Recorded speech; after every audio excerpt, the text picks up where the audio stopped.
Енемнің туған күні қалай өтті? Ең алдымен үйдің барлығын жуып тазалап, жинап шықтым. Үйді жинамас бұрын қазанды етке салып қойып, бір кезде қайнаған соң көбіктерін алып, қамыры быршып көтеріліп тұрған бауырсағымды пісіріп алдым. Одан кейін осылай тез-тез пирогымды да пісіріп тастайын дедім. Негізі енемнің осындай үйде 2 штук гүлі бар тұғын. Негізі Алматыға көшіп келмес бұрын апада көп гүл болған ғой, сосын соның жұмысына мектепке тастап кеткен.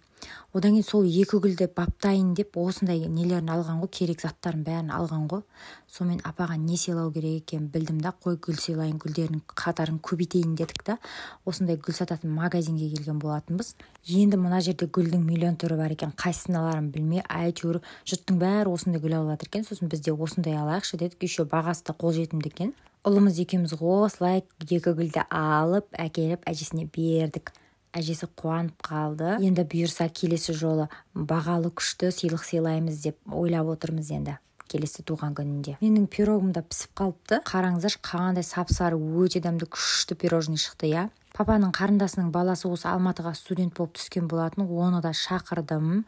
Сөйтсем ол дейтін Куликовскийдан торт алып келген ғой, құрғыл келуге ұялып. Ет дегенде бет бар ма деп осындай болып ет асқан болатынмын молынан. Ал мінеки көріп тұрғандарыңыздай енемнің гүлдерінің саны артып келатыр. Біздің отбасыға плюс 2 гүл десең,